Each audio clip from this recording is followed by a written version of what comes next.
le temps de la restauration. Après la tornade vint le temps de la restauration. Dans l'immensité de sa grandeur, Dieu commença à œuvrer dans ma vie avec une douceur et une puissance infinies. Lentement, mais sûrement, il rétablit ce qui avait été perdu, remit mes biens entre mes mains, et fit renaître autour de moi un ordre que je croyais à jamais brisé. Chaque pas en avant portait la marque de sa grâce.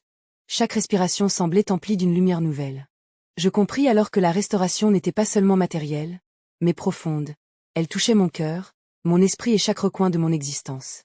La douleur, les humiliations, les épreuves passées étaient transformées en tremplin vers une vie nouvelle, orchestrée par la main divine qui ne faillit jamais. À 30 ans, alors que j'étais encore auprès du père de mes 3 premiers enfants, Dieu m'accorda une vision. En ce temps-là, j'étais loin de comprendre qu'il s'agissait d'une révélation, d'une promesse qui se réalisa 4 années plus tard, au cœur de ma restauration. Une nuit, dans une vision claire, l'Esprit de Dieu me conduisit dans une maison qui n'était pas celle où je vivais alors. Dans cette maison, je n'étais pas seule. J'y étais comme une épouse. Dans ce rêve, celui qui m'est apparu comme l'époux était un ami d'enfance que je n'avais plus revu depuis près de 20 ans. Cette scène semblait si irréelle, qu'elle s'était effacée de ma mémoire.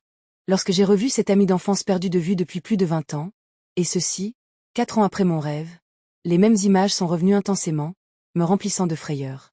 J'ai ressenti que cette rencontre était orchestrée par Dieu. Les voies du Seigneur sont insondables. Venir dans ma boutique n'était pas son plan. Venu en simple acheteur, il en est ressorti comme un vieil ami retrouvé. Dieu avait tout préparé pour un futur harmonieux. À la suite de cette rencontre fraternelle, nous avions convenu de nous revoir pour reparler de nos souvenirs d'enfance. Puis ce fut un déjeuner et ainsi de suite. Je n'avais pas révélé ma vision à ce dernier. C'est ainsi que Dieu mit sur mon chemin mon époux, ma seconde moitié. Je rends gloire à Dieu, car il ne se trompe jamais dans ses choix. Cet homme est bien plus qu'un mari, il est un véritable compagnon de vie, un soutien, un ami fidèle qui a aussi la crainte de Dieu, et est une bénédiction pour mon existence. Chaque jour à ses côtés me rappelle que lorsque Dieu orchestre une union, elle repose sur des fondations solides. Dieu m'a accordé la grâce de croiser le chemin d'un mari exceptionnel, un homme dont la présence a apporté paix et stabilité à ma vie. Et de cette union est née une merveilleuse fille. Dieu a également restauré complètement mes finances, faisant renaître ce que je croyais perdu à jamais. Et, avec une tendresse infinie, il m'a rapproché de mes enfants, renouant les liens qui m'avaient tant manqué. Tout cela s'est accompli en un temps record, puisque chaque détail avait été préparé et orchestré par sa main, avec une précision et une générosité qui dépassent l'intelligence humaine. La restauration n'était pas seulement matérielle et visible. Dieu les accompagna d'une paix profonde, qui surpassait mon entendement. C'était une quiétude intérieure totale, un apaisement de l'âme si intense qu'aucune épreuve ne puisse ébranler. Chaque respiration devenait une action de grâce silencieuse, chaque instant, une communion avec une présence invisible mais tangible. Je compris alors que la véritable restauration ne se limite pas aux biens ou aux circonstances.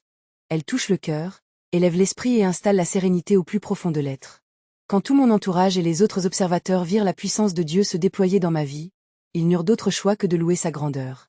Ce qui autrefois semblait impossible, ou injuste, devint témoignage vivant de sa fidélité et de son amour infini. Ce temps de rétablissement ne fut qu'une pause, un moment nécessaire pour reprendre du souffle et rassembler mes forces. Car au-delà des bénédictions visibles et de la restauration concrète, se préparait le véritable défi, un combat spirituel. Ce n'était pas un chemin ordinaire, mais une lutte silencieuse, profonde, où chaque victoire matérielle n'était que le prélude à des épreuves invisibles, des batailles contre des forces invisibles à l'œil nu.